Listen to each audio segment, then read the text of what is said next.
आपण माने जो स्वप्न देखते आज्ञा निद्रा जावा समय निद्रित अवस्था आपण जो स्वप्न देखती सी स्वप्न देखा द्वारा कौ संकेत देखिले कौ स्वप्न देखिले कौ सुफल बा कुफल आपण प्राप्त हुंती निश्चित भाव आपण आगे मु परिप्रकाश करी आम शास्त्र रे जो गूढ़ रहस्य आम पुराण मध्य जो सुंदर तत्व उपस्थापन करा जायछि।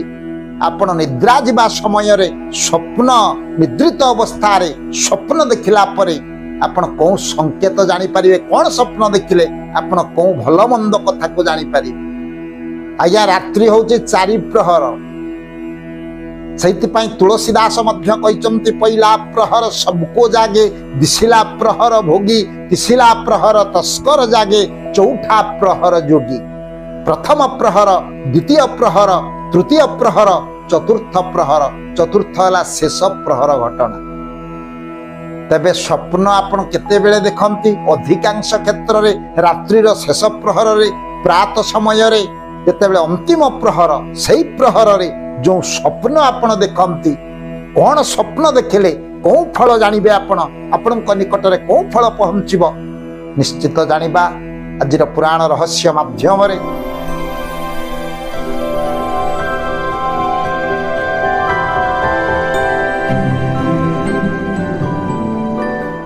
यार सुंदर उपस्थापन किमिति भाव रे कौ स्वप्न देखिले कौ फल आपण पाइबे बा कौ फल आपण निकट को आसीबे।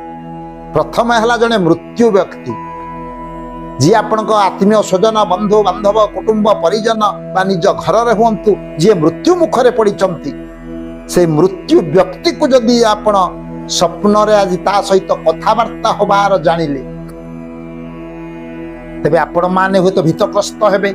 जड़े मृत्यु व्यक्ति सहित जदि कथबार्ता हेले हुए तो अशुभर संकेत ना आज्ञा ये केबे अशुभर संकेत नुह ये हूँ शुभर संकेत।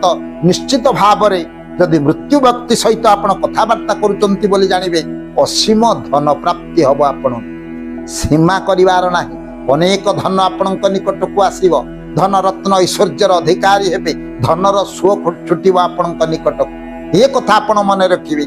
जणसी कौनसी मृत्यु व्यक्ति सहित जदि आपण स्वप्न रे कथबार्ता होउथिबे धन प्राप्ति हेबे। द्वितीय आज्ञा शव देखिबा निद्रित अवस्था रे जदि आज्ञा शव जाउची बोली आपण जानिबे देखुचंती स्वप्न रे शवटे जाउची श्मशान भूमि को राम नाम सत्य है हरि नाम सत्य है जेते बेले नाम कीर्तन करी शवधारटा चली से शव कथा को जदि आपण स्वप्न रे रात्रि शेष प्रहर रे दर्शन कले निश्चित भाव रे आपणकर भाग्य बदलिला बोली जानंतु पूरा सौभाग्य आपण निकट को आसीबो शुभ समय आसीबो निश्चित शुभ फल आपण पाइबे। खाली एतिकी नुहे काऊ देखिबा स्वप्न रे जदि आपण काऊ को दर्शन कले काऊ राबुची बा काऊ को आपण दर्शन करचंती स्वप्न रे रात्रि शेष प्रहर रे तेबे निश्चित भाव रे आपण जानि नियंतु आपणक घर को केई हेत अतिथि आसी निश्चित पहुंचीबे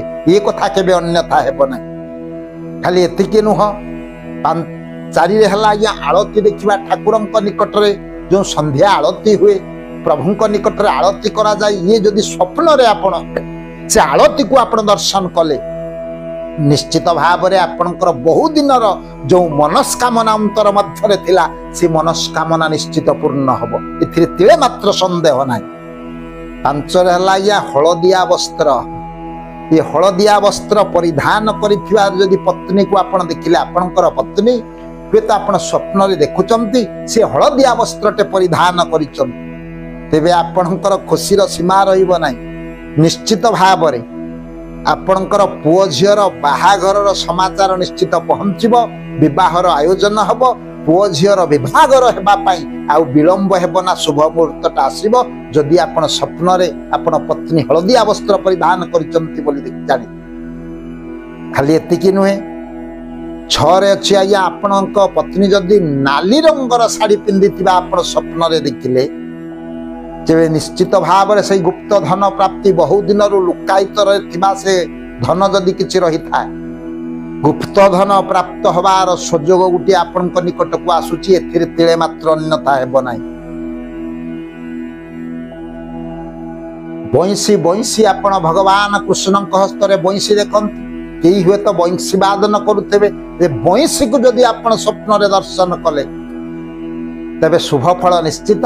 ଆପଣଙ୍କର ଦାମ୍ପତ୍ୟ ଜୀବନ ସୁଖମୟ ହବ, ସୁଖ ସମୃଦ୍ଧିରେ ପୁରି ଉଠିବ, ଏ କଥା ତିଳେ ମାତ୍ର ସନ୍ଦେହ ନାହିଁ। ଆଉ ସ୍ୱପ୍ନରେ ଆପଣଙ୍କୁ ଆଉ ଗୋଟିଏ କଥା ମୁଁ କହିବି, ଆପଣ ଆଶ୍ଚର୍ଯ୍ୟ ହେବେ। ଯଦି ଏ ପକ୍ଷୀଟିକୁ ଆପଣ ସ୍ୱପ୍ନରେ ଦେଖିଲେ ନିଶ୍ଚିତ ଭାବରେ ଅଶୁଭ ପ୍ରାପ୍ତି ହେବେ।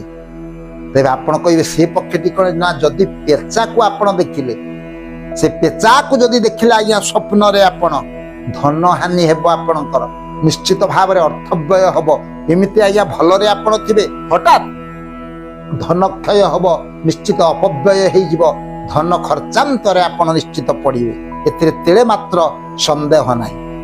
ଆଉ କଇଁଛ ଯେତେବେଳେ ଯାଉଥାଏ ଆଜ୍ଞା ବେକଟାକୁ ବାହାର କରିଥିବ, ପୁଣି ଆଜ୍ଞା ଆପଣଙ୍କୁ ଦର୍ଶନ କଲା ମାତ୍ରେ ବେକଟାକୁ ଭିତରକୁ ନବ, ଇଏ କଇଁଛକୁ ଯଦି ଆପଣ ସ୍ୱପ୍ନରେ ଦର୍ଶନ କଲେ ତେବେ ଆଉ ରକ୍ଷା ନାହିଁ ଆଜ୍ଞା। ଏମିତି କୁଫଳଟେ ଆପଣଙ୍କ ଘରେ ପହଞ୍ଚିବ, ଆପଣ ବିପଦଗ୍ରସ୍ତ ହେବେ, ସ୍ୱାମୀ ସ୍ତ୍ରୀଙ୍କ ମଧ୍ୟରେ କଳହ ଲାଗିବ, ଝଗଡ଼ା ଆରମ୍ଭ ହେବ, ନିଶ୍ଚିତ ଭାବରେ ବିପଦ ଆସିବ ଆପଣଙ୍କ ଘରକୁ, ଏ କଥାରେ ତିଳେ ମାତ୍ର ସନ୍ଦେହ ନାହିଁ। ତେବେ ଆଜି ସ୍ୱପ୍ନ ରହସ୍ୟ ମାଧ୍ୟମରେ ଯେଉଁ 9ଟି କଥାକୁ ଆପଣ ମାନଙ୍କ ଆଗରେ ମୁଁ ଉପସ୍ଥାପନ କଲି, ଆପଣ ବିଚାର କରିବେ। ଏ 9ଟି ସୁରାକ ଯଦି ଆପଣ ପାଆନ୍ତି, ସୂଚନା ଆପଣ ପାଆନ୍ତି, ନିଶ୍ଚିତ ଭାବରେ ସୁଫଳ ପାଇବେ ଏବଂ କୁଫଳ ମଧ୍ୟ ପ୍ରାପ୍ତ ହେବେ, ଏଥିରେ ତିଳେ ମାତ୍ର ସନ୍ଦେହ ନାହିଁ। ଇଏ ସ୍ୱପ୍ନ ଫଳ ବିଚାର, ଇଏ କେଉଁ ସ୍ୱପ୍ନ ଦେଖିଲେ ପ୍ରାତ ସମୟରେ କେଉଁ ଫଳ ପ୍ରାପ୍ତି ହୁଏ, ଏ କଥା ଆପଣଙ୍କ ଆଗରେ ମୁଁ ପରିପ୍ରକାଶ କଲି। ପରବର୍ତ୍ତୀ ଅଧ୍ୟାୟରେ ଆଉ ଗୋଟିଏ ସୁନ୍ଦର କଥାବସ୍ତୁ ନେଇ ଆପଣମାନଙ୍କ ଆଗରେ ମୁଁ ଉପସ୍ଥାପନ କରିବି। ଯେ ସାରାବେ ଭବନ୍ତୁ ସୁଖୀନ ସର୍ବେ ସନ୍ତୁ ନିରାମୟା ସର୍ବେ ଭଦ୍ରାଣି ପଶ୍ୟନ୍ତୁ মা কশ্চিৎ দুঃখ ভাগ ভবে। ওম শান্তি, ওম শান্তি, ওম শান্তি।